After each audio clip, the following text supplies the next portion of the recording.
السلام عليكم ورحمة الله وبركاته. إن الحمد لله نحمده ونستعينه ونستغفره ونعوذ بالله من شرور أنفسنا ومن سيئات أعمالنا. من يهده الله فلا مضل له ومن يضلل فلا هادي له. وأشهد أن لا إله إلا الله وحده لا شريك له وأشهد أن محمدا عبده ورسوله صلى الله تعالى عليه وعلى آله وصحبه وسلم تسليما كثيرا. أما بعد. সম্মানিত ভাতৃমণ্ডলী, আল্লাহ রাব্বুল আলামিনের প্রশংসা এবং প্রিয় নবী সাল্লাল্লাহু আলাইহি ওয়াসাল্লামের উপর সালাত ও সালামের পর আজ সোমবার 27শে জমাদাল উলা 1445 হিজরি মোতাবেক 11ই ডিসেম্বর 2023 আমাদের ধারাবাহিক আলোচনা সহিহুল বুখারীর জানাজার পর্ব নম্বর 20। ইমাম বুখারী রাহিমাহুল্লাহ এই জানাজার পর্বের অধ্যায় নম্বর 94, হাদিস নম্বর 1387 বলছেন এই অধ্যায়ে, বাবু মওতে ইয়াউমিল ইসনাইন। বাবু মওতে ইয়াউমিল ইসনাইন এই অধ্যায় হচ্ছে সোমবারে মৃত্যুর বিষয়ে, বা ফজিলতের কথা তো আসেনি, তবে সোমবারে মৃত্যু কেমন ভালো, কারণ এই দিনে রাসূলুল্লাহ সাল্লাল্লাহু আলাইহি ওয়াসাল্লামের ইন্তেকাল হয়েছে। সুতরাং কারো যদি সোমবার ইন্তেকাল হয় তো ভালো। এতটুকু ছাড়া বিশেষ কোনো ফজিলত এই মর্মে কোনো হাদিস জানা নেই। তবে এই হাদিসটি এই মর্মে রয়েছে। ইমাম বুখারী রাহিমাহুল্লাহ অধ্যায় কায়েম করেছেন বাবু মওতে ইয়াউমিল ইসনাইন। এই অধ্যায় হচ্ছে সোমবারের মৃত্যু সম্পর্কে। 1387 নম্বর হাদিস মা আয়েশা রাদিয়াল্লাহু তাআলা আনহা বর্ণনা করে বলছেন, দাখালতু আলা আবি বকরিন রাদিয়াল্লাহু আনহু, আমি প্রবেশ করলাম আবু বকর সিদ্দিক রাদিয়াল্লাহু তাআলা আনহুর নিকটে বা ঘরে। বাবা আবু বকর সিদ্দিক রাদিয়াল্লাহু তাআলা আনহু, কিন্তু আমার আব্বা না বলে আবু বকর সিদ্দিক রাদিয়াল্লাহু তাআলা বলেছেন। যে অনেক সময় বাবা বললে পরিচয়ের প্রয়োজন আছে, কিন্তু নাম বলে দিলে পরিচয়ের প্রয়োজন নেই। জি, ছেলেকে যদি না জানে যেটা কার ছেলে, তাহলে বাবা বলে কি চিনতে পারবে, বা মেয়ে? জি, তো কখনো আবি বলেছেন, কোনো কোনো হাদিসে আছে। আর এখানে বলছেন আমি আবু বকর রাদিয়াল্লাহু তাআলা আনহুর ঘরে প্রবেশ করলাম। ফাকালা, তখন জিজ্ঞেস করলেন। সেই সময় আবু বকর সিদ্দিক রাদিয়াল্লাহু তাআলা আনহু মৃত্যু শয্যায় ছিলেন, মানে অন্তিম অসুস্থতায়, যে অসুস্থতায় তিনি ইন্তেকাল করেছেন। ইন্তেকালের পূর্বে কয়েকদিন অসুস্থ ছিলেন, আর তারপরে স্বাভাবিক মৃত্যু হয়েছে। আবু বকর সিদ্দিক রাদিয়াল্লাহু তাআলা আনহু স্বাভাবিক মৃত্যু হয়েছে, আর ওমর রাদিয়াল্লাহু তাআলা আনহু শহীদ, ওসমান শহীদ, এবং আলী রাদিয়াল্লাহু তাআলা আনহু শহীদ।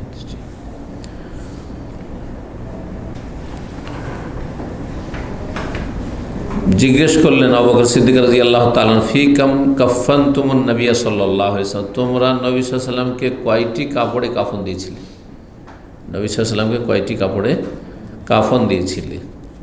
মেয়েকে জিজ্ঞেস করছেন, কারণ মেয়ে বেশি জানবেন, নবী সাল্লাল্লাহু আলাইহি ওয়াসাল্লাম সহধর্মিনী উম্মুল মুমিনিন, এই জন্য জিজ্ঞেস করলেন। আবু বকর সিদ্দিক রাদিয়াল্লাহু তাআলা আনহু বিষয়টি জানান, কিন্তু তারপরও জিজ্ঞেস করছেন। কালাত, বললেন মা আয়েশা, ফি সালাসাতি আসওয়াবিন বিদিন সাহুলিয়াতিন, তিনটি এমন কাপড়ে কাফন দিয়েছি আমরা নবী সাল্লাল্লাহু আলাইহি ওয়াসাল্লামকে, যে কাপড় তিনটি ছিল সাদা আর সাহুলি কাপড়। সাহুল এলাকা ইয়ামানে, সেখানকার তৈরিকৃত। সাহুল একটি এলাকা ইয়ামানে, তখনকার ইয়ামান বৃহৎ ইয়ামান ছিল। কাবার দক্ষিণ অঞ্চল, তায়েফের পেছন দিক চলে গেলেই কাবার দক্ষিণ দিক, তারপরে এই এলাকা সবগুলোকে কি বলা হতো তখন? ইয়ামান বলা হতো। ইয়ামান, ইয়ামিন থেকে, ইয়ামিন মানে ডান, কাবার ডান দিকে যা পড়ে, তাহলে সব হচ্ছে, আপনি যদি হাজর আসওয়াদের কাছে দাঁড়ান, তাহলে কাবার ডান দিকে হবে আপনার ইয়ামান, সব মানে দক্ষিণ দিকে আর কি। তো ইয়ামান বলা হতো। তো তার মধ্যে আবহা, আলবাহা, জিজান, নাজরান সব সামিল, এগুলোকে সেই যুগে ইয়ামান বলা হতো। এই জন্য আবু হুরায়রা রাদিয়াল্লাহু তাআলা আনহু ইয়ামানে ছিলেন। হাদিস আছে মুআয বিন জাবাল রাদিয়াল্লাহু ইয়ামান দেশে পাঠানো হয়েছে। ইয়ামান মানে এই না যে বর্তমান ইয়ামান। আবু হুরায়রা রাদিয়াল্লাহু তাআলা বাড়ি দৌস বংশ, আল বাহাইরিয়াত।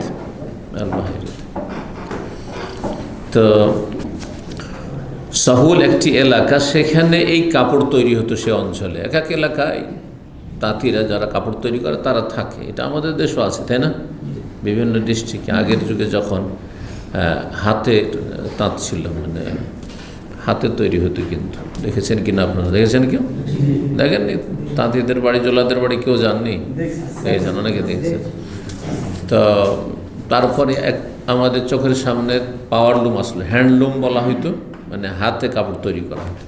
তারপর পাওয়ারলুম আসলে যখন বিদ্যুৎ আসলো, বিদ্যুতে সেসব মেশিনগুলো আসলে ভারী ভারী, যাতে তাড়াতাড়ি কাপড় বানানো সম্ভব হতো।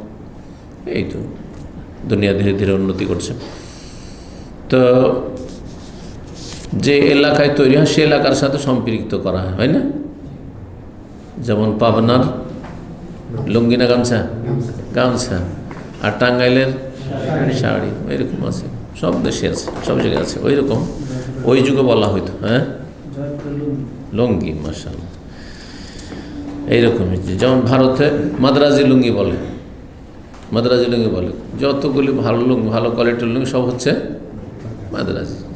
সে মাওলানা হোক আর ইসমাইল হোক, আর মেলা মেলা নাম আছে, মুসলিম বড় বড় এগুলো, এসব এর মালিক কিন্তু অধিকাংশ মুসলিম, যার ফলে এই নামগুলো আছে। মাওলানা লুঙ্গির নাম শুনেছেন? ইন্ডিয়াতে আছে। ইসমাইল লুঙ্গি আছে, একাল সব। আবদুল্লাহ আছে, হ্যাঁ, আহমদ। বিসমিল্লাহ হোটেল আছে, তো আবদুল্লাহ লুঙ্গি হইতে অসুবিধা কি? বিসমিল্লাহ হোটেল, আলহামদুলিল্লাহ হোটেল, এই ধর্ম ব্যবসা। জি, 3টি কাপড়ে কাফন দেওয়া হয়েছিল, সাদা, সাদা সুন্নাত। লাইসা ফিহা কামিসুন ওয়ালা ইমামা, কিন্তু এই 3টির মধ্যে কোনো জামাও ছিল না আর পাগড়িও ছিল না। তার মানে কাফনে পাগড়ি দেওয়া সুন্নত নয়। কাফনে জামার আকার করতে হবে পাঞ্জাবির মতো অথবা জুব্বার মতো, আর তারপরে এটা কেটে ঢুকাইতে হবে। এইটাও নবী সাল্লাল্লাহু আলাইহি সাল্লামের করা হয়নি। 3টি কাপড় ছিল, বড় বড় লম্বা কাপড়, যাতে গোটা শরীর ঢাকে। এই জন্য সবচেয়ে উত্তম হচ্ছে এটি। সবচেয়ে উত্তম হচ্ছে যদি আপনি সুন্নাহর কাছাকাছি আমল করতে চান, 3টি কাপড়ই 19-20 কাছাকাছি হবে। 3টির মধ্যে 2টিতে গোটা শরীর ঢাকবে, আর একটি তার চাইতে বেশি থাকবে, যেটা কভার হবে, যেটা কভার লেফাফা ওপরে থাকবে। সেটা যে এই জন্য বেশি থাকবে যে মাথার দিকে বাঁধতে হবে আর পায়ের দিকে বাঁধতে হবে। কিন্তু এই যে পাঞ্জাবির মতো করে গলা কাটো আর তারপরে কাপড় ঢোকাও, হ্যাঁ, করছে না, এটা নবী সাল্লাল্লাহু আলাইহি ওয়াসাল্লাম করা হয়নি। সুতরাং এটাকে সুন্নাত বলা যাবে না, খুব বেশি তো জায়েজ এরকম যদি করেন। কিন্তু বলবেন যে সুন্নাত না, নবী সাল্লাল্লাহু আলাইহি ওয়াসাল্লামকে এইভাবে কামিজের আকারে, জামার আকারে কাফন দেওয়া হয়নি। জি, 3টি কাপড় ছিল। ওয়াকাল আল্লাহা, এবং বললেন আবু বকর সিদ্দিক রাদিয়াল্লাহু তাআলা আনহু তার মেয়ে আয়েশাকে রাদিয়াল্লাহু আনহা, ফি আইয়্যি ইয়াউমিন তুফিয়ান নবী সাল্লাল্লাহু আলাইহি ওয়াসাল্লাম, নবী সাল্লাল্লাহু আলাইহি ওয়াসাল্লামের ইন্তেকাল কোন দিনে হয়েছে সেটাও তো জানছেন আবু বকর সিদ্দিক। তারপরও শেষ অবস্থায় জিজ্ঞেস করছেন, আচ্ছা বলো তো কোন দিনে নবী সাল্লাল্লাহু আলাইহি ওয়াসাল্লামের ইন্তেকাল হয়েছে? কালাত, বলেন ইয়াউমুল ইসনাইন, সোমবারে। কালা, আর সেদিন ছিল সোমবার। কিন্তু যেদিন এই কথোপকথন হচ্ছে, মেয়ে গিয়েছেন বাবার কাছে, জিজ্ঞেস করছেন, সোমবার ছিল। কালা ফাইয়্যু মিন হাযা, তাহলে আজকের দিনটা কোন দিন? কালাত, মা আয়েশা বললেন, ইয়াউমুল ইসনাইন, আজকে সোমবার।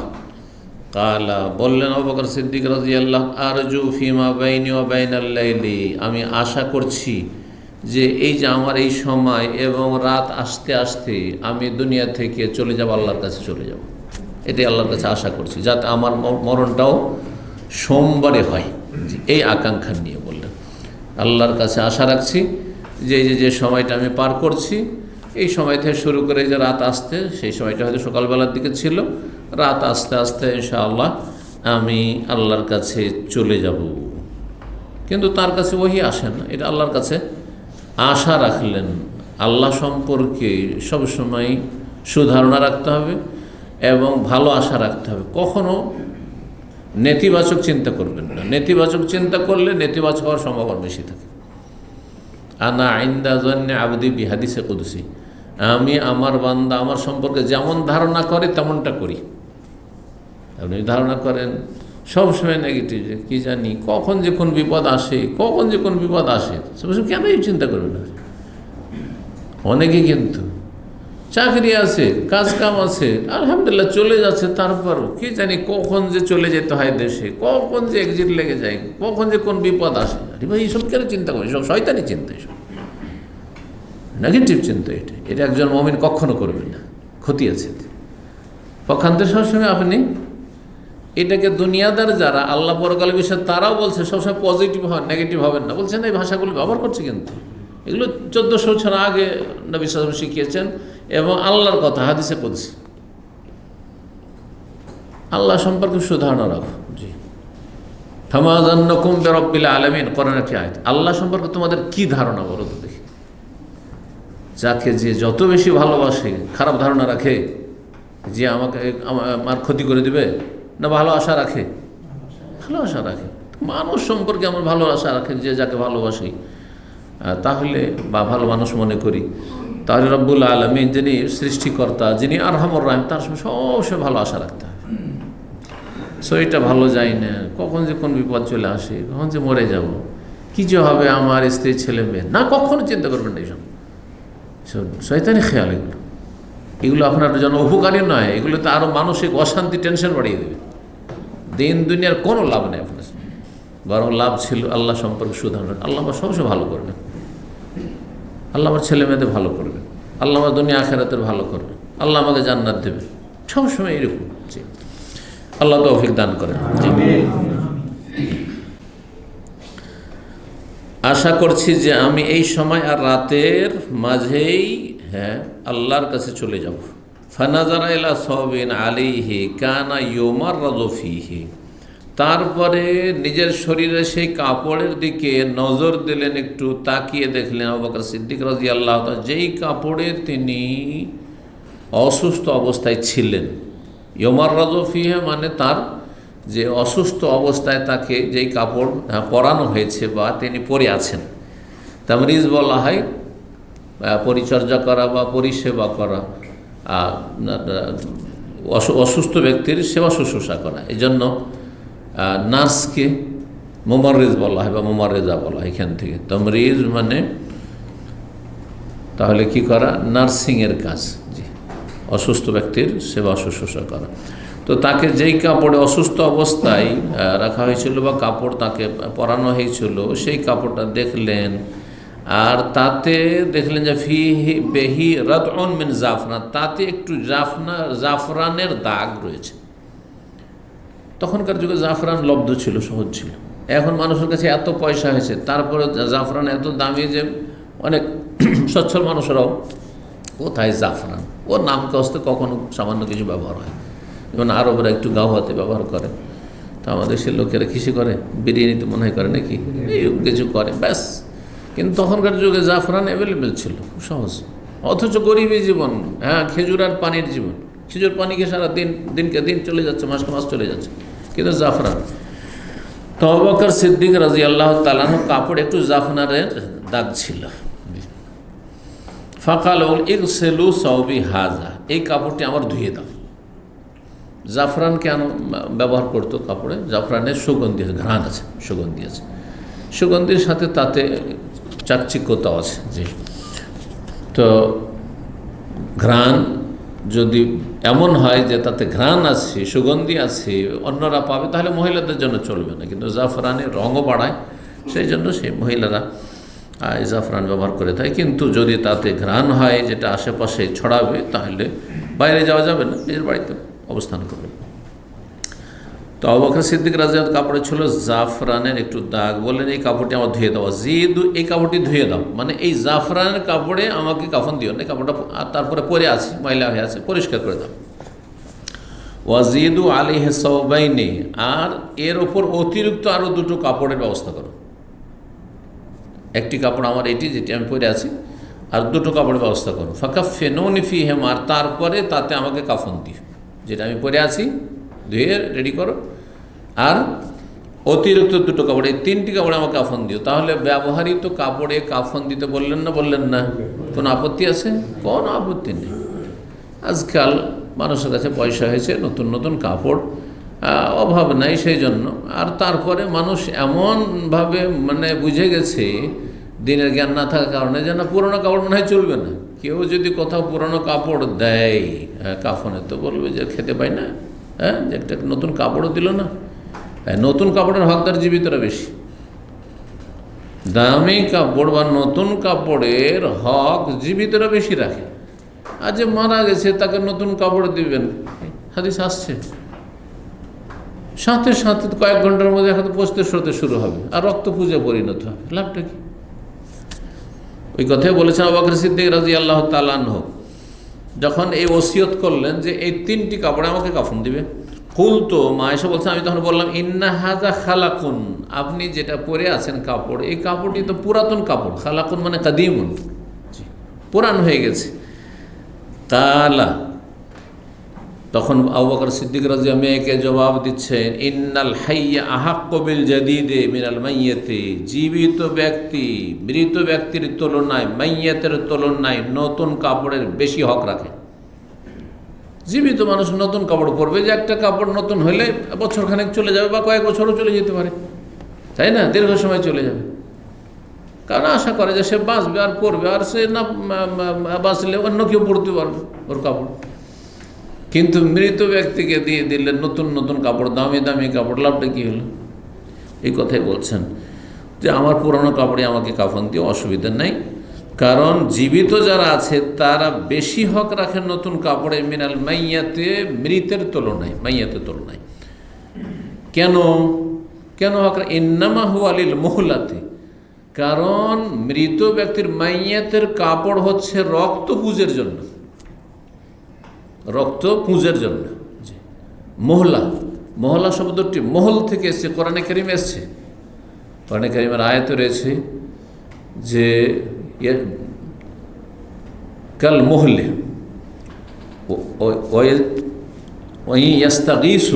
ইয়াস্তাগীসু ইউগাসু বিমাইন কাল মোহল, সূরা কাহফে রয়েছে আয়াত। ইয়াস্তাগীসু, জাহান্নামীরা যখন জাহান্নামে জ্বলবে আর তাদের পিপাসা লাগবে প্রচণ্ড, তখন তারা যদি পানি চায়, ইস্তাগীসু পানি চাইবে, যে পানি খাও, পানি দাও। ইউগাসু বিমাইন, তখন তাদেরকে পানি দেওয়া হবে, কিন্তু কাল মহলে, কীরকম? রক্ত পুঁজের মতো পানি। জাহান্নামীদের জ্বলা পরে জ্বলে যে রক্ত পুঁজ হয় সেই রকম, সেই পানি। তো কাল মহলে কোরআনে আছে, আর এখানে মহলাতে, ওখান থেকে তাহলে এসছে। তো এখানে কি বলছেন আবু বকর সিদ্দিক রাদিয়াল্লাহু তাআলা, ইন্নামা হুয়া লিল মুহলাতি, মাইয়াতের যে কাফন এটি রক্ত পুঁজের জন্য। ফালাম ইউতাওয়াফা হাত্তা আমসা মিন লাইলাতিস সুলাসা, সোমবারের দিন সকালবেলা এই কথোপকথন হচ্ছে, মেয়ে এবং বাবাই,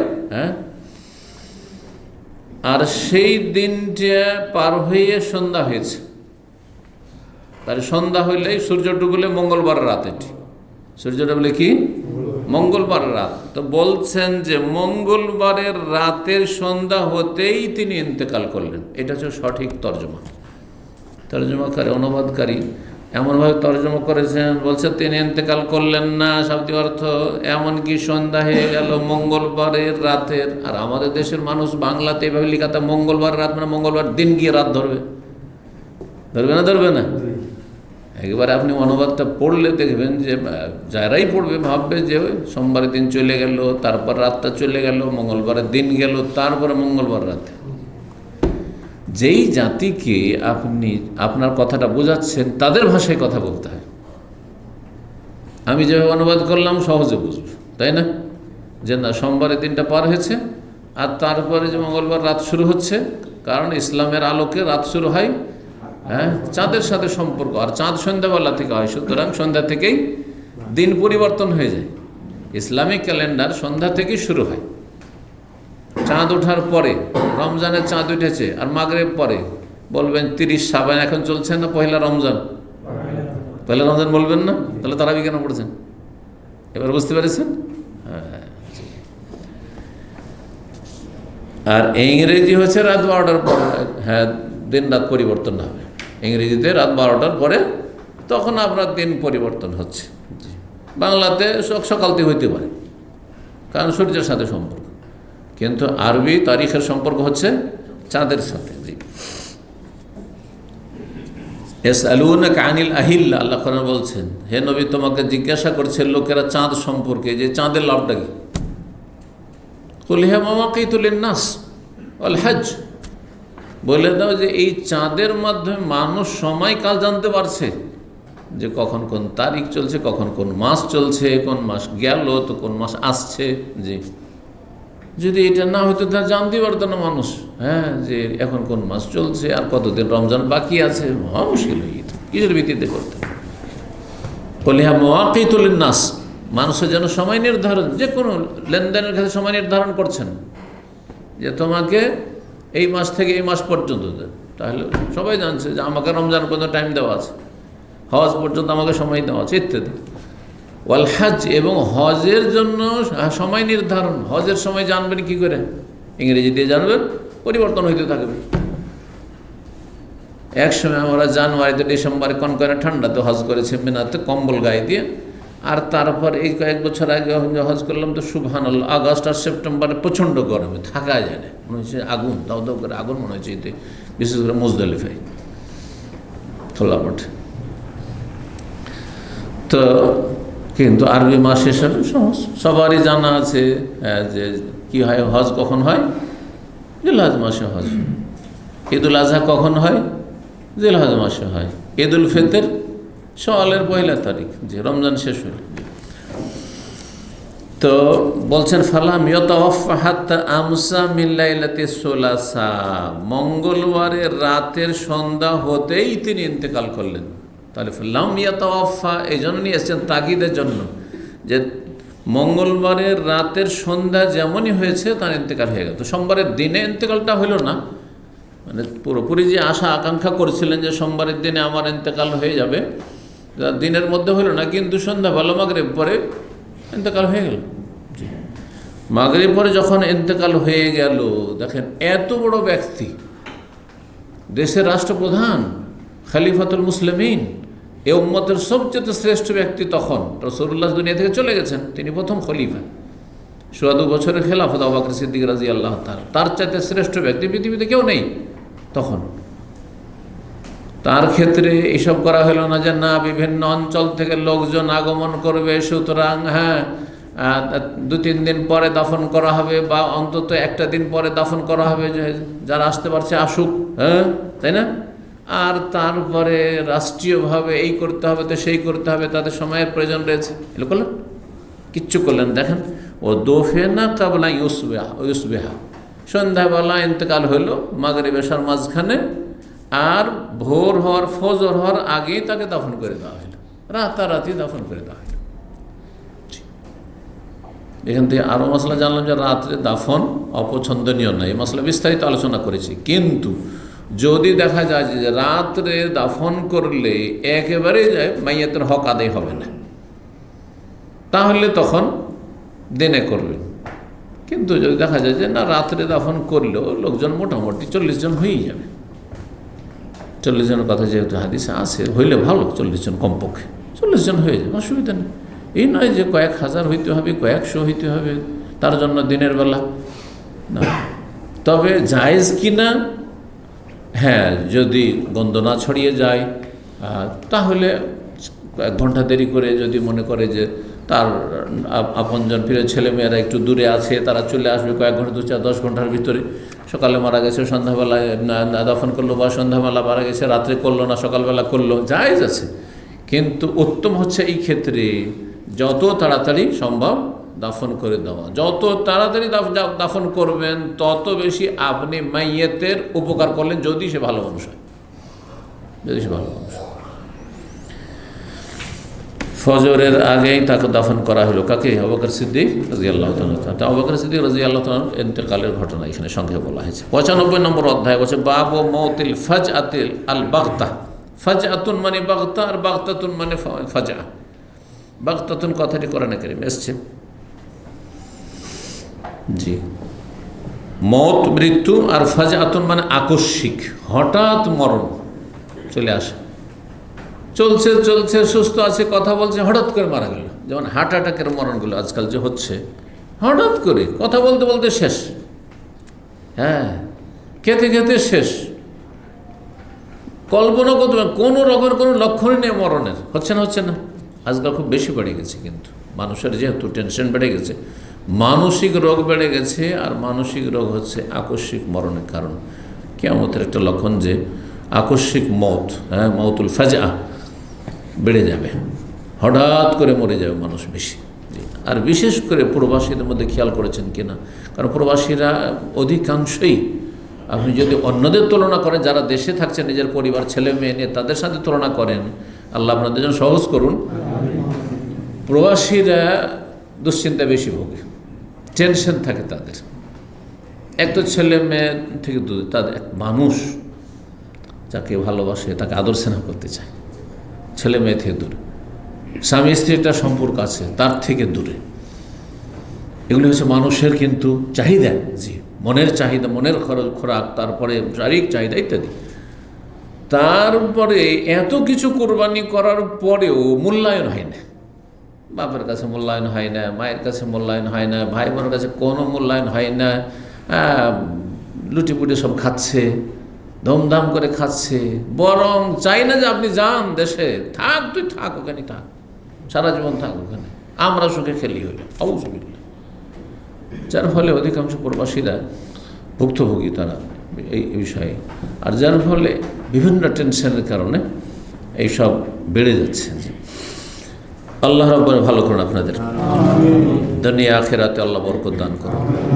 তো আকস্মিক মরণ ভালো না মন্দ, এই বিষয়টি বোঝানোর জন্য ইমাম বুখারী রাহিমাহুল্লাহ নিয়ে এসেছেন অধ্যায়। আকস্মিক মরণ যদি ভালো মানুষের হয় তো কোনো দোষের কথা নেই, কোনো এটি খারাপ নয়, খারাপ লক্ষণ নয়। সে কলমা পড়তে পেল না বা পেল, ধর আকস্মিক মরণের একটা হচ্ছে অ্যাক্সিডেন্ট, হঠাৎ করে অ্যাক্সিডেন্ট হলো, 1 সেকেন্ড আগেও কল্পনা করা যায়নি যে লোকটি মারা যাবে, আর সাথে সাথে মারা গেল, হয়তো সেখানে আকস্মিক মত। ভালো মানুষের জন্য শাহাদাত হইতে পারে, শাহাদাত, জি, শহীদ সে। তো আকস্মিক মরণ, হার্ট অ্যাটাকও যদি হয়, হঠাৎ করে মারা গেল ভালো মানুষ, তাহলে খারাপ না, সেটা কোনো আইবের কথা নয়। কিন্তু একটি হাদিস রয়েছে এই মর্মে যে যারা খারাপ লোক, পাপিষ্ঠ, তাদের জন্য আল্লাহর আযাব, তাদের জন্য আল্লাহর আযাব। কারণ ভালো মানুষ তো সবসময় আপডেট হয়ে আছে, তওবা করে আছে, সবসময় তো কালেমার উপরই আছে, মাগরিব পড়ে এসছে, আর তারপরে এশা পড়বে নিয়ত রেখেছে, অথবা এখন এশা পড়ে এসছে আর অন্তরে নিয়ত ফজরে উঠবো, আর আলহামদুলিল্লাহ জিকির আজকার করেছে, সকাল সন্ধ্যার জিকির আজকার করেছে, ওগুলো তো সুন্নত নফল, ফরজটা তো আদায় করেছে, ফরজে কোনো ঘাটতি নেই, আর নিয়ত কোনো ত্রুটি নেই, নিয়ত আছে, সৎ নিয়ত আছে, আবার ফজরে রেডি আছে, উঠবো ইনশাআল্লাহ, অনেকে তাহাজ্জুদের জন্য রেডি আছে, ঠিক না? সুতরাং আকস্মিক মত যদি হয়ে যায় তো অসুবিধা না, আপনি এশার সালাতের উপরে মরণ হইল, ভালো নেক আমলের মরণ হইল আপনার।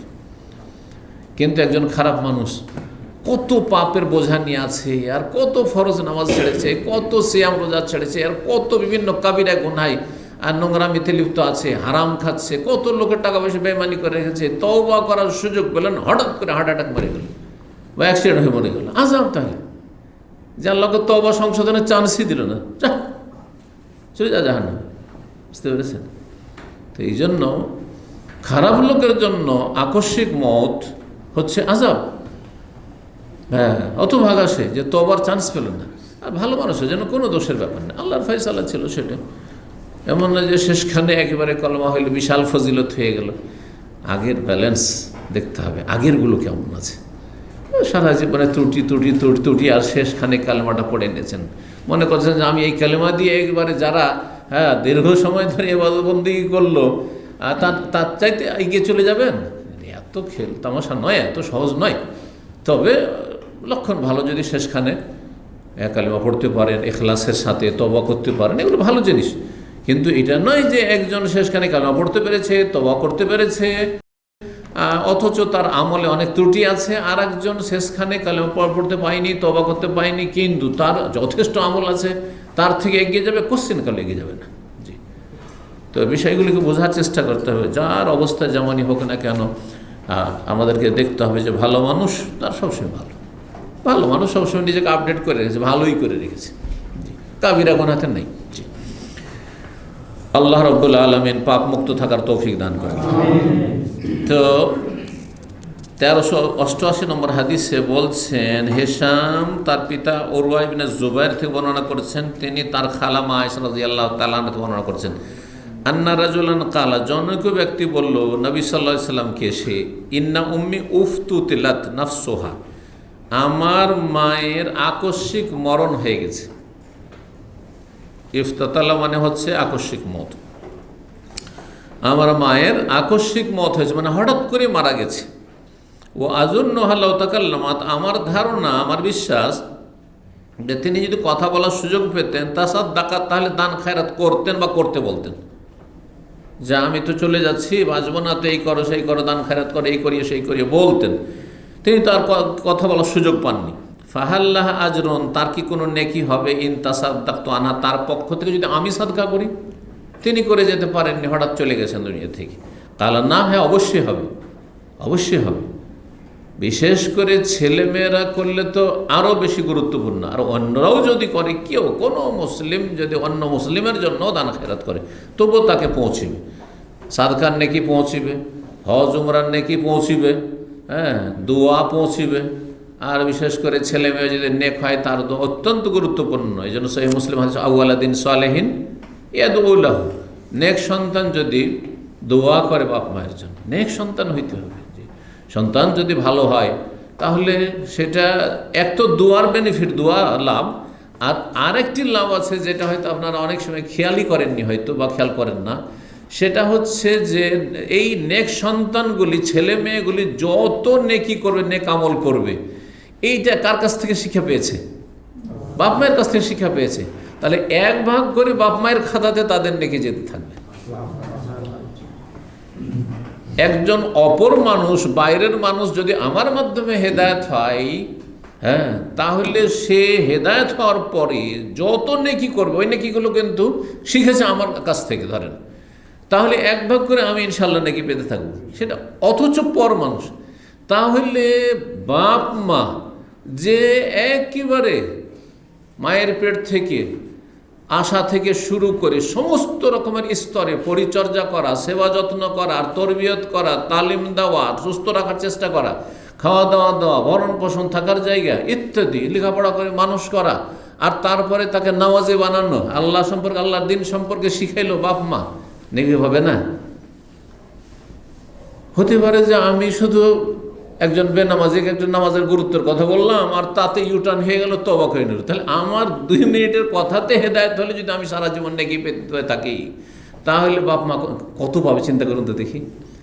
এই জন্য একটি হাদিসে রয়েছে, ইন্না ওয়ালাদার রাজুলে মিন কাসবি আবিহি, যে কোনো মানুষের ছেলে মেয়েরা হচ্ছে তার বাবার যেন উপার্জন, যেমন টাকা পয়সা উপার্জন করে যদি আপনি জমা রাখতে পারেন, সে টাকাটা কাজ দেবে না, ঠিকই তেমনি ছেলেমেয়েরা আপনার যে কাজে আসবে।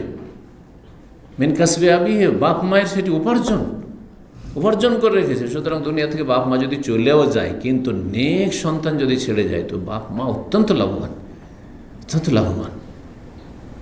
আপনার ছেলেমেয়েরা 50 বছর, 60 বছর, 70 বছর বাঁচবে আপনার পরে। তারা যত নেকি করবে, এক ভাগ করে পেতে থাকবেন, যত নেকি করবে পেতে থাকবেন। শুধু তাতেই ক্ষান্ত হবে না, হয়তো আপনার ছেলেমেয়েরাকে এত ভালো তরবিয়ত দিয়েছে যে তারাও তাদের ছেলে মেয়েকে ওই লাইনে রেখেছে। ওসিলা কিন্তু আপনি 1 নম্বরে। আপনি খারাপ হয়ে গেলে আপনার এই ছেলেমেয়েরা খারাপ হইতো, তাদের ছেলেমেয়েরা আরও খারাপ হইতো। কিন্তু ওসিলা, ওই যে দাদা আর নানার কারণে এরা কিন্তু এই আগামী প্রজন্ম সব ভালো। তাহলে নেকির ভাগ চলতেই থাকবে, কতদিন সেটা আল্লাহ পাক জানেন। সুতরাং যথাসাধ্য চেষ্টা করবেন নিজের কর্মে যেন ত্রুটি না থাকে, ছেলে মেয়েদেরকে নেক করার। আল্লাহ তৌফিক দান করেন। বলছেন যে হ্যাঁ, সাদকা করো, তাতে তোমার মায়ের ফায়দা হবে।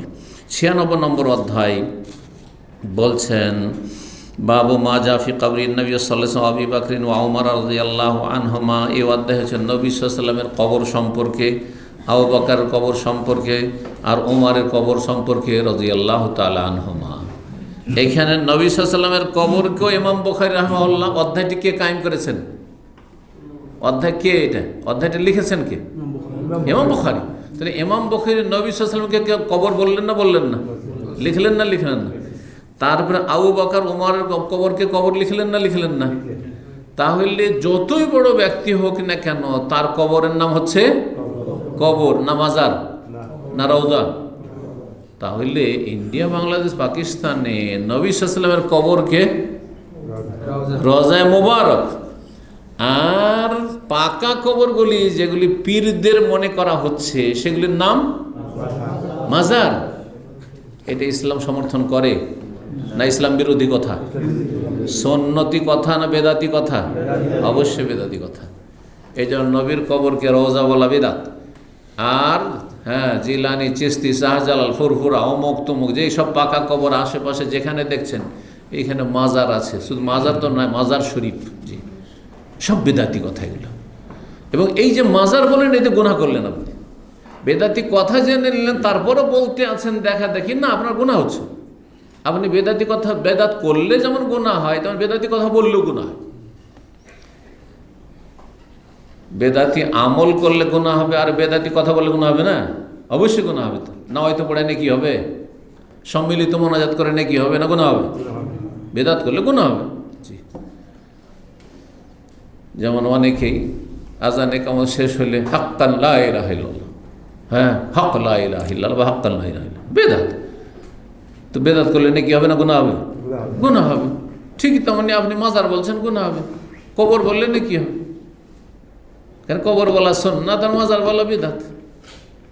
নবী সাল্লাল্লাহু কবরকে কবর বলা সুন্নাত আর রওজা বলা বিদআত।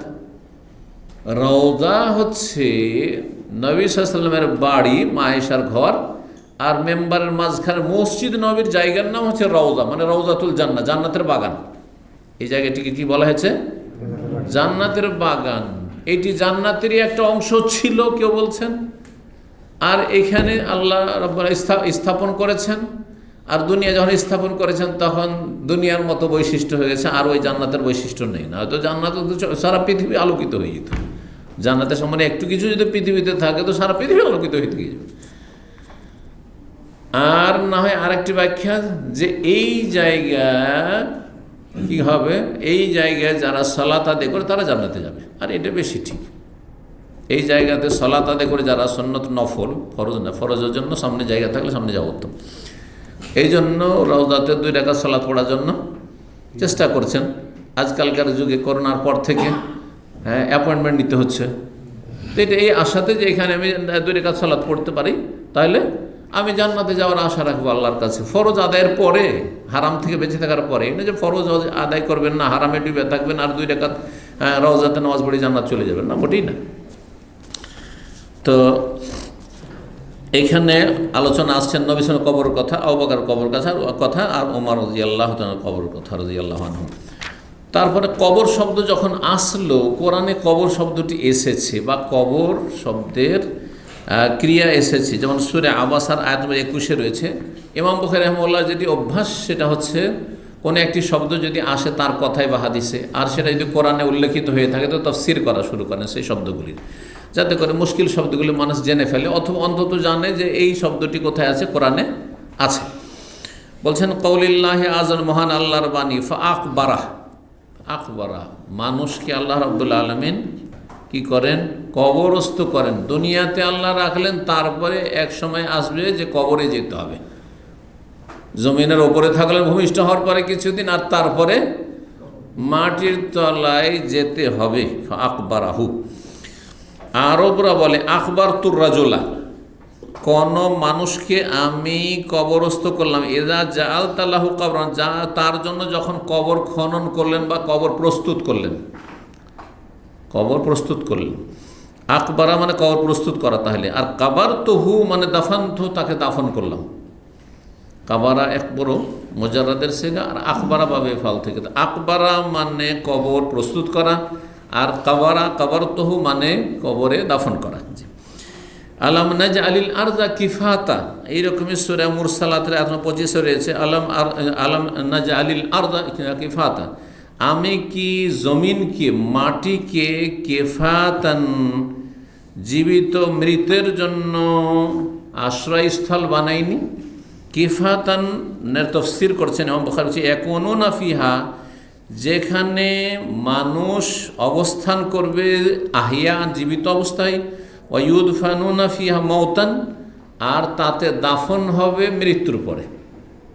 জমিনকে আল্লাহ এমন করেছেন আমাদের জন্য যে আমরা যখন বেঁচে আছি তখন জমিনের ওপরে বসবাস করব, বসবাসযোগ্য করেছেন, আর মরার পরে জমিনকে আমাদের জন্য কবরের জমিন আমাদের জন্য কবরের ব্যবস্থা করেছেন, মানে আমাদের দাফনের ব্যবস্থা করেছেন। যদি দাফনের ব্যবস্থা না থাকতো তাহলে পৃথিবী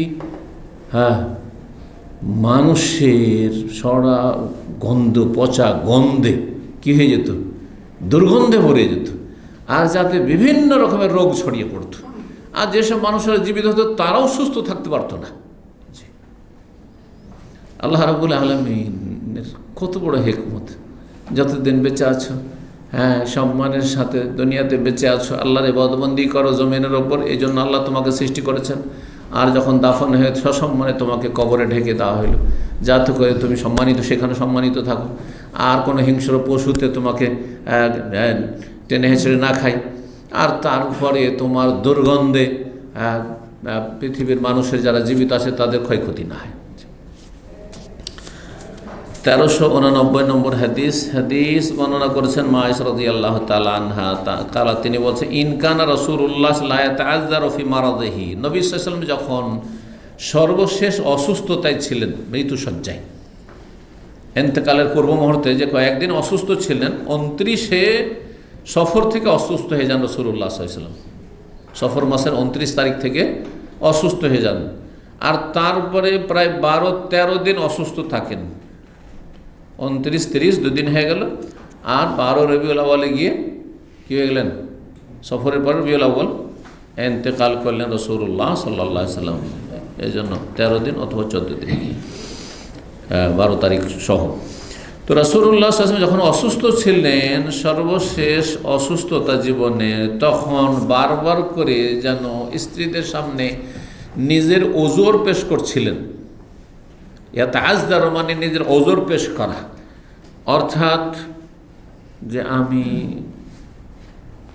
কালকে কোথায় থাকব, আজকে কার কাছে যেতে হবে, কালকে কোথায়, তারপরের দিন কোথায়, এভাবে বলছিলেন অসুস্থ অবস্থায়। উদ্দেশ্য যে 9 জন স্ত্রী আছে, 9 জনের কাছে এক দিন করে যে থাকা অভ্যাস, এটাই ছিল নবী সাল্লাল্লাহু আলাইহি সাল্লামের, যে একদিন করে এক রাত করে একজনের কাছে। এইভাবে প্রত্যেকের কাছে চক্কর দিতে দিতে আয়েশা রাদিয়াল্লাহু তাআলার কাছে হয়তো আসার আর চান্সই পাবো না। অথচ আয়েশা রাদিয়াল্লাহু তাআলাকে নবী সাল্লাল্লাহু আলাইহি সাল্লাম অত্যন্ত বেশি ভালোবাসতেন। তারপরে মাত্র তখন 18 বছর বয়স, নবী সাল্লাল্লাহু ইন্তেকালের সময় আয়েশা রাদিয়াল্লাহু তাআলা 18 বছর বয়স, স্বাভাবিক জি মায়া ভালোবাসা হওয়া। আর আল্লাহ রাব্বুল আলামিন বাহ্যিক সুবিচার ফরজ করেছেন, আর যেই ক্ষমতা আল্লাহ দেননি সেই বিষয়ে যেহেতু মানুষ পারবে না, অক্ষম, সেজন্য আল্লাহ ধরবেন না। অর্থাৎ উদ্দেশ্য হচ্ছে ভালোবাসা, কাউকে আমি বেশি ভালোবাসবো, কাউকে কম ভালোবাসবো, এটা মানুষের হাতে নেই। অন্তরে ভালোবাসার কম বেশি হওয়াটা মানুষের হাতে নেই। না হলে অনেক সময় অনেকে আছেন যে পরিবার চাইছে যে আপনি আপনার ওয়াইফকে খুব ভালোবাসেন, কারণ আপনার বাপ মার খুব পছন্দের বউ, কিন্তু আপনি মনে জায়গায় দিতে পারছেন না, যার ফলে আপনার পারিবারিক অশান্তি, দাম্পত্য জীবনে অশান্তি শেষ নেই, পারছেন না, চেষ্টা করছেন তারপর পারছেন না। আমাদের কাছে এই সমস্যাগুলি আসে যেহেতু অনেকে জিজ্ঞাসা করে করবোটা কি, আমি চেষ্টা করছি একে ভালোবাসবো, কিন্তু আমার মনই বসে না। আল্লাহর ইচ্ছা, সুবহানাল্লাহ। হাদিসে রয়েছে, সহিহ বুখারীতে একটা হাদিস আসবে, আল আরওয়াহু জুনুদুম মুজান্নাদ, মানুষের আত্মাগুলি হচ্ছে আপনার সেনাবাহিনীর মতো। সেনাবাহিনী এক ছাউনিতে এক দল সেনাবাহিনী থাকে, তাই না? ওই রকমের রুহের জগতে এই আত্মাগুলি যখন ছিল, ফামা তাআরাফা মিনহু ইখতালাফা ওমা তানাকারা মিনহা ইখতালাফা, এই রুহের জগতে যার সাথে দেখা হয়েছে সে তাকে ভালোবাসে দুনিয়া থেকে। আর যদি কারোর সাথে অপরিচিতি থেকে যায়, রুহের জগতে দেখাই হয়নি, আলামে আর ওয়াহ, রুহের জগতে যখন আল্লাহ আমাদের রুহগুলো রেখেছেন যেখানে, সেখানে দুনিয়া আসার আগে দেখা সাক্ষাৎই হয়নি। দুনিয়াতে আসার পরে যদি একই গ্রামেও বাস করেন, একই বাড়িতে মায়ের পেটেও বাস, একই মায়ের পেট থেকেও আসেন, তো ভালোবাসা জন্মবে না, কারণ ওর সাথে ওই রুহের জগতে দেখা সাক্ষাৎই হয়নি, পরিচয় হয়নি। হাদিস রয়েছে। তো নবী সাল্লাল্লাহু আলাইহি ওয়াসাল্লাম বাহ্যিক ভাগ করে দিতেন প্রত্যেক 9 জনের জন্য 9 দিন নির্ধারিত, একটা রাউন্ড হলো, তারপর আবার, এতে কম বেশি না। রাতের ক্ষেত্রে ঠিক আছে, দিনে সকালবেলা একবার খোঁজ নিয়ে নিতেন, একটা রাউন্ড দিয়ে আবার আসর পরে খোঁজ নিতেন, আর রাত যার পালা তার বাড়িতে কাটাতেন।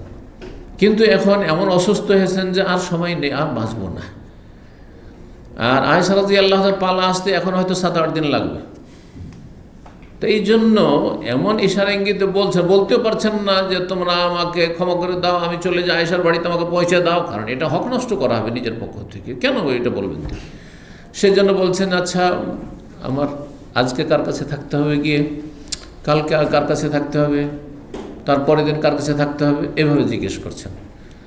নবী সাল্লাল্লাহু আলাইহি বিবিগণ সব বুঝতে পারলেন বিষয়টা, যে আসলে এটা কেন বলছেন তিনি। অর্থাৎ তিনি বলতে চাইছেন যে জানি না আয়েশার কাছে কোন দিনে আসতে পারবো, কদিন পরে আসতে পারবো। জি।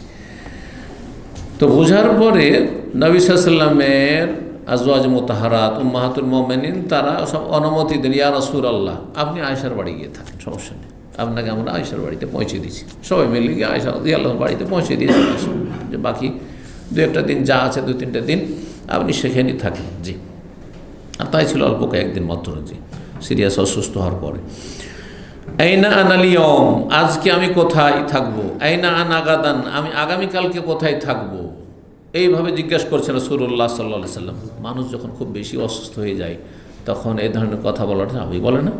জি হ্যাঁ, আশেপাশে যারা থাকে তাদেরকে ইস্তিবতান লিয়মে আয়েশা, আয়েশা রাদিয়াল্লাহু তাআলার পালা আসতে বিলম্ব হচ্ছে, এই কথাটি তিনি বুঝাইতে চাইছিলেন এই কথাগুলি বলে।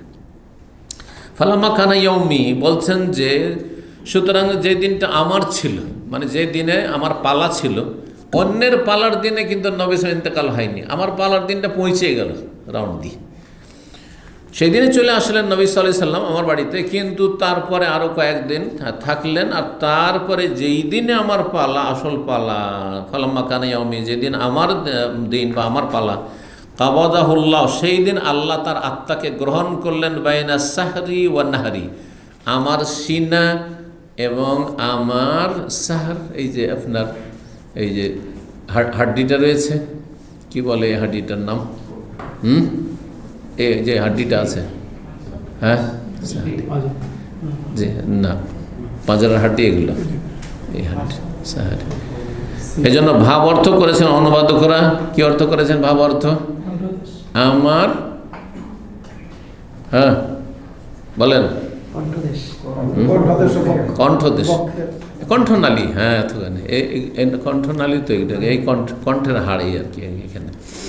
তো এখানে আর এই যে বক্ষ, নাহার মানে সিনা, বক্ষ, এর মাঝখানে, অর্থাৎ আমার কোলে তার মাথা ছিল, এই অবস্থায় সহজ ভাষায় কাবাদাহুল্লাহ, আল্লাহ রাব্বুল আলামিন তার আত্মা গ্রহণ করেছেন আমার কোলে। জি, আমার কোলে। জি। অদফেনা ফি বাইতি, এবং আমার পক্ষে আমার বাড়িতেই তাকে দাফন করা হয়েছে।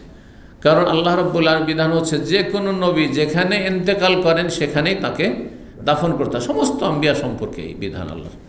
সুতরাং নবী সাল্লাল্লাহু আলাইহি ওয়াসাল্লাম ইন্তেকাল যেই রুমের মধ্যে হয়েছে, মা আয়েশা রাদিয়াল্লাহু আনহা, সেখানেই নবী সাল্লাল্লাহু আলাইহি ওয়াসাল্লামকে দাফন করা হয়েছে। 1390 নম্বর হাদিস মা আয়েশা রাদিয়াল্লাহু তাআলা আনহা বর্ণনা করছেন, তিনি বলছেন, কালা রাসূলুল্লাহ সাল্লাল্লাহু আলাইহি ওয়াসাল্লাম বলেন, ফি মারাদিহিল্লাযী লাম ইয়াকুম মিনহু, সেই অন্তিম অসুস্থতায়, যেই অসুস্থতা থেকে আর তিনি উঠেননি, মানে সুস্থ হননি। কি বলেছেন, লানাল্লাহুল ইয়াহুদ ওয়ান নাসারা, ইহুদি এবং খ্রিস্টানদের উপর আল্লাহর অভিশাপ হোক, বদদুয়া দিয়েছেন, অথবা সংবাদ দিয়েছেন যে ইহুদি খ্রিস্টানদের উপর আল্লাহর অভিশাপ রয়েছে। দুটোই ব্যাখ্যা করা যেতে পারে। কি জন্য তাদের উপর আল্লাহর লানত মানে কি, বা অভিশাপ মানে কি, মানে আল্লাহর রহমত থেকে তারা বঞ্চিত। লানত মানে হচ্ছে রহমত থেকে, আল্লাহর রহমত থেকে তারা দূরে। ইত্তাখাযু কুবুর আম্বিয়াহি মাসাজিদা, কারণ তারা তাদের নবীগণের কবরগুলিকে সেজদার স্থানে মসজিদে পরিণত করেছে। নবীর কবর মসজিদ তৈরি করেছে, আর না হলে নবীর কবরে সেজদা করেছে। হয় কবরের ওপর ঘর নির্মাণ করে মসজিদ তৈরি করেছে, যেমন আমাদের দেশে কবর ছিল, পীরের মাজার, তারপরে বেদাতিরা সুফিরা মসজিদ তৈরি করেছে। অথবা করেছে কি, যে আগে মসজিদ ছিল আর তারপরে যাদেরকে নেক মনে করেছে, উলিয়া উলিয়া মনে, তাদেরকে দাফন করেছে মসজিদের ভিতরে। আগে মসজিদ অথবা আগে কবর, দুটো অবস্থায় হারাম। এই ক্ষেত্রে করণীয় কি? সরকারের, পাবলিক করবে না, কার বাড়ি করলে তো মারামারি হবে, অশান্তি হবে দেশে সমাজে। সরকারের ফরজ হচ্ছে, যদি মসজিদ আগের হয় তাহলে সেখান থেকে কবর উঠিয়ে কবরস্থানে দাফন করবে। হাড়হাড্ডি যা আছে উঠিয়ে কবরস্থানে দাফন করা ফরজ। আর সেখান থেকে কবর একেবারে নিশ্চিন্ত করে দিতে হবে, কবর রাখা যাবে না, কারণ মসজিদ আগের, মসজিদের হক বেশি। যদি কবর আগে ছিল আর তারপর মসজিদ তৈরি করা হয়েছে, তাহলে কবরের হক বেশি, মসজিদের হক কম। সুতরাং মসজিদ নাজাইজ জায়গায় তৈরি করা হয়েছে, মসজিদ ভেঙে ফেলে দিতে হবে, সরকারের ওপর ফরজ। এইরকম মসজিদে সালাত জায়েজ নয়। যেই মসজিদের ভিতরে কবর থাকবে, কবর আগের হোক অথবা পরের হোক, সেই মসজিদে সালাত পড়া জায়েজ নয়, হারাম। জি, কিবলার দিকে থাক আর নাই থাক, প্রাচীরের ভিতরে যদি থাকে, বারান্দায় রয়েছে বা মসজিদের ভিতরে রয়েছে, মসজিদের চত্বরের বাইরে থাকে, সেটা ভিন্ন বিষয়। ইহুদি খ্রিস্টানরা তাদের নবীদের কবরগুলিকে মসজিদে পরিণত করেছিল, তারা কবর পূজা করত। তাহলে কবর পূজা থেকে সতর্ক করা হয়েছে। মানুষ মুশরিক হয়েছে দুই রকমের পূজায়। একটা হচ্ছে যে নেক লোকেরা যখন মারা গেছে তাদের মূর্তি তৈরি করে পূজা করা, হিন্দুরা যেটা করছে। আর আরেকটি হচ্ছে মাজার পূজারী, কবর পূজারী যারা করছে, বেরেলিবিরা, যে নেক লোকেরা যখন মারা গেছে, পীরেরা, তখন তাদের কবরকে পাকা করে তাতে সেজদা করা, ওরস লাগানো, খাসি মোরগ জবাই করা, এসব শুরু করেছে। দুটোই হচ্ছে একই রকমের অন্যায়, দুটোই হচ্ছে জুলমুন আযীম, ইন্না শিরকা লা জুলমুন আযীম। জি, আর দুটোই ঈমান ভঙ্গকারী বিষয়। জি, আল্লাহ হেদায়েত দান করুন। লাউলা যালিকা, যদি এই আশঙ্কা না থাকতো যে কি জানি নবী সাল্লাল্লাহু আলাইহি ওয়াসাল্লামের কবরকে কেউ সিজদা করা না শুরু করে, তো উবরেজা কবরহু, যদি এই আশঙ্কা না থাকতো তাহলে তার কবরটিকে খোলা জায়গায় রাখা হইতো, ঘরের মধ্যে রাখা হইতো না। হ্যাঁ, সব কিছু সরিয়ে নিয়ে উন্মুক্ত করে দেওয়া হয়তো, সবাই যে কোনো সময় যাতে করে দর্শন করতে পারে, জিয়ারত করতে পারে। কিন্তু রাখলে কি অবস্থা করতো? এই আশঙ্কাতেই ঘরের মধ্যেই রেখে দেওয়া হয়েছে। জি, মা আয়েশার ঘরেই রেখে দেওয়া হয়েছে, ঘরে আছে, সেটা কখনো মসজিদের ভিতরে আসেনি। জি, কখনো ভুল বুঝবেন না যে এটা মসজিদের ভিতরে, মসজিদের সাথে লেগে গেছে সেটা আলাদা কথা, সেটা গেছে। কিন্তু সেটা 1400 বছর আগেও মা আয়েশার ঘর ছিল, যখন আপনার খেজুর পাতার ঘর ছিল, খেজুরের ডালের ঘর ছিল, আর তারপরে পাকা হয়েছে, তবুও সেটা মা আয়েশার ঘর, কক্ষ হিসাবেই আছে। জি, হুজরা গায়রা আন্নাহু খাশিয়া আও খুশিয়া ইউত্তাখায মাসজিদান, তবে আশঙ্কা করেছেন নবী সাল্লাল্লাহু আলাইহি ওয়াসাল্লাম, অথবা আশঙ্কা করা হয়েছে, সাহাবায়ে কেরামগণ আশঙ্কা করেছেন, ইউত্তাখায মাসজিদান, যে নবী সাল্লাল্লাহু আলাইহি ওয়াসাল্লামের কবরকে কেউ সিজদার স্থানে পরিণত না করে, কবরকে সিজদা করা না শুরু করে, সেই জন্য ঘরের মধ্যেই রাখা হয়েছে। জি, ওইভাবে ঘিরে। হেলাল বলছেন, কালা, তিনি বলছেন, কান্নান, হেলাল হচ্ছেন ওরওয়ার ছাত্র, আর ওরওয়া হচ্ছেন মা আয়েশার ছাত্র আর বোনের ছেলে, আসমার ছেলে রাদিয়াল্লাহু তাআলা আনহু। কান্নানি উরওয়া ইবনে জুবাইর আমাকে উপনাম দিয়েছেন, ওয়ালাম ইউলাদলি, অথচ আমার ছেলে মেয়ে কিছু ছিল না। তাহলে ছেলে মেয়ে নিঃসন্তান ব্যক্তিও নিজের কুনিয়ত উপনাম গ্রহণ করতে পারে, যে ছেলে মেয়ে থাকতে হবে, তাহলে বলতে পারবেন অমুকের বাপ। হ্যাঁ, অমুকের বাপ আমাদের দেশে বাংলায় বলে যখন ছেলে মেয়ে হয়েছে তখন, কিন্তু আরবিতে ধরেন আবু আবদুল্লাহ, আপনার ছেলের নাম নাই, আপনি আবু আবদুল্লাহ বলছেন, আপনাকে কি বলে ডাকবো? বলছেন আবু আবদুল্লাহ বলে ডাকেন, জায়েজ আছে। আরবদের মধ্যে অনেক যুবকরা আছে, বিশেষ করে যারা একটু ধার্মিক যুবক, তাদের বিয়ে শাদী হয়নি, এখনও টাকা পয়সা হয়নি, বিয়ে করতে পারে, কারণ ব্যয়বহুল তো এখানে বিয়ে করা, কিন্তু কুনিয়াতে সবকে চেনে যাচ্ছে। এটা হচ্ছে আবু অমুক, হ্যাঁ, আবু ফুলান, হ্যাঁ, এই আর কি, আবু মোহাম্মদ, আবু আহমদ, আবু আবদুল্লাহ। জি, অথচ তার ছেলে মেয়ে কিছু নেই। ছেলে মেয়ের সাথে সম্পৃক্ত করে কুনিয়ত হোক, সেটাও ঠিক আছে। আর যদি কারো ছেলে মেয়ের না হয় বা এখনও বিয়ে শাদী হয়নি, যদি মনটা চায় যে আমার একটা কুনিয়ত দরকার, আমাকে যে মানুষের কুনিয়তে ডাকুক, উপনামে, তাও জায়েজ আছে। জি, এটা হচ্ছে উদ্দেশ্য আর কি। তো এখানে ওই কথাই বলছেন তিনি। তারপরে বলছেন সুফিয়ান তাম্মার বর্ণনা আন্নাহু হাদ্দাসাহু, তিনি হাদিস বর্ণনা করেন আন্নাহু রা কবরান নবী সাল্লাল্লাহু, তিনি নবী সাল্লাল্লাহু কবর দেখেছেন। কবর তো নবী সাল্লাল্লাহু আলাইহি ওয়াসাল্লাম মা আয়েশার হুজরায় থাকতো, তো সবাই সবসময় দেখতে পেত না, সেজন্য বলছেন নবী সাল্লাল্লাহু কবর দেখেছেন তিনি। এই সুফিয়ান কীরকম ছিল? মুসান্নামান, উটের চূড়ার মতো উঁচু। উটের চূড়া তো বুঝেন তাই না? চূড়া উঁচেই তো থাকে, হ্যাঁ, পিঠের বরাবর তো থাকে না, একটু উঁচা থাকে। তো কবরটা একটু উঁচা হবে, কিন্তু কত বেশি? খুব বেশি উঁচা না, 1 বিঘত উঁচা হবে, 1 বিঘতের বেশি না। 1 হাত 2 হাত 3 হাত উঁচা এই কবর জায়েজ নাই, অত উঁচা করে রাখা। কবর কতটা উঁচা চলবে? আধা হাত 1 বিঘত উঁচা, যাতে করে বোঝা যায় যে এখানে কবর আছে আর অবমাননা না হয়। সেই জন্য সমতল করে দিলে মানুষ বুঝতে পারবে না। এই উদ্দেশ্যে 1 বিঘত উঁচা করা যাবে বা করতে হবে। হেশাম বিন উরওয়া তার পিতা উরওয়া বিন জুবাইর থেকে বর্ণনা করে বলছেন, তারপর হাদিস লাম্মা সাকাতা আলাইহিমুল হায়াতু, যখন মসজিদে নববীর দেয়াল বা মা আয়েশা রাদিয়াল্লাহু তাআলা কক্ষের, মসজিদে নবীর সাথে মা আয়েশা রাদিয়াল্লাহু কক্ষ ছিল, কক্ষ আসলে এখানে মা আয়েশা রাদিয়াল্লাহু তাআলা আনহার কক্ষের দেয়াল ভেঙে পড়ে গেল। ফি জামানিল ওয়ালিদ বিন আব্দুল মালিক, ওয়ালিদ বিন আব্দুল মালিক রাহিমাহুল্লাহ, যে উমাইয়া বংশের রাজা, তার আমলে তখন প্রথম কি করা হইল?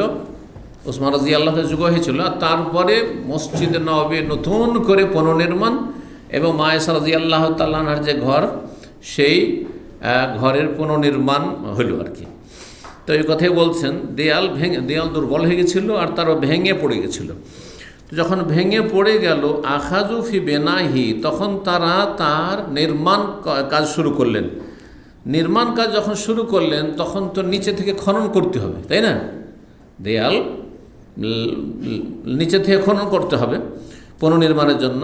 এই খনন করতে গিয়ে দেখলেন যে ফাবাদাত লাহুম কাদামুন, তাদের সামনে একটি পা প্রকাশ পেয়ে গেল, মৃতদেহের পা প্রকাশ পেয়ে গেল। এই পাটি যখন দেখা দিল ফাফাজেও, তখন তো সবাই আতঙ্কিত হয়ে গেলেন যে কি নবী সাল্লাল্লাহু আলাইহি ওয়াসাল্লামের পা আমরা বের করে দিলাম নাকি আমরা এই পুনর্নির্মাণ করতে গিয়ে। মানে হুজরা আয়েশা রাদিয়াল্লাহু তাআলা আনহার কক্ষটির পুনর্নির্মাণ করতে গিয়ে খননের সময় এরকম একটা পা বেরিয়ে আসে। ওয়াজান্নু, আর বেশ কিছু সাহাবায়ে কেরাম বা তাবেঈন, সাহাবায়ে কেরামরা তখন বেঁচে ছিলেন আর তাবেঈনরাও ছিলেন, তাদের ধারণা হলো যে আন্নাহ কাদামুন নবী সাল্লাল্লাহু আলাইহি ওয়াসাল্লাম, এটি হয়তো নবী সাল্লাল্লাহু আলাইহি ওয়াসাল্লামের পা মোবারক হতে পারে, যে নবী সাল্লাল্লাহু আলাইহি ওয়াসাল্লামের পা। তো আমরা তো অন্যায় কাজ করে দিলাম, এরকম হয়ে গেল অনিচ্ছাকৃত। ফামা ওয়াজাদু আহাদান, কিন্তু নিশ্চিত হতে পারছেন না যে এটি কার পা, নবী সাল্লাল্লাহু আলাইহি ওয়াসাল্লামের পা নাকি আবু বকরের পা নাকি উমরের পা। ফামা ওয়াজাদু আহাদান, কাউকে পাচ্ছেন না। ইয়ালামু যালিকা, যারা এটা জানে এই বিষয়, যে পায়ে পার্থক্য করতে পারবে পা দেখে। তার মানে কি বোঝা যায়? যে পা তাহলে আবু বকরের হইলেও উমর হইলেও সরেনি। এটা বুঝতে পারছেন না? মনে রাখবেন বিষয়টি। আম্বিয়া রসুলগণের মৃতদেহ অক্ষত থাকবে, এটি সহিহ হাদিস দ্বারা প্রমাণিত। ফাইনাল হারামা আলাল আরজে আন্তাকুল আজসাদাল আম্বিয়া, সহিহ হাদিস রয়েছে আল্লাহ জমিনের উপর, মাটির উপর হারাম করেছেন কোন নবী রসুলের দেহ ভক্ষণ করা, পচানো, সরানো, খেতে পারবে না। তো যে কোনো নবী রসুল মারা গেছেন, আদম আলাইহিস সালাম থেকে শুরু করে, নূহ আলাইহিস সালাম থেকে শুরু করে মুহাম্মদ সাল্লাল্লাহু আলাইহি ওয়াসাল্লাম পর্যন্ত সমস্ত নবী রসুলের দেহ অক্ষত আছে, এটা নিশ্চিত, এটা আমাদের আকীদা। কিন্তু তাছাড়াও আল্লাহর কোনো নেক বান্দা, সে শহীদ হোক অথবা শহীদ না হয়ে সাহাবায়ে কেরামগণ, যেমন আবু বকর, ওমর, তাদের কথা, ওমর শহীদ অবশ্য, তাদের মৃতদেহ অক্ষত থাকতে পারে কি না? হ্যাঁ, থাকতে পারে, কিন্তু নিশ্চিত আছে এটাও বলা যাবে না, নিশ্চিত আছে এটাও বলা যাবে না। তো দেখেন, দীর্ঘদিন কিন্তু হয়ে গেছে। ওয়ালিদ বিন আব্দুল মালিকের জামানা, মুআবিয়া রাদিয়াল্লাহু খেলাফতের রাশেদা কখন শেষ হইল? হ্যাঁ, 30 বছর খেলাফত চলল, 30 বছর খেলাফত চলল। আর নবী সাল্লাল্লাহু আলাইহি ওয়াসাল্লাম ইন্তেকাল হচ্ছে 11 হিজরি, তাহলে 41 হিজরিতে খেলাফতের রাশেদা শেষ হলো।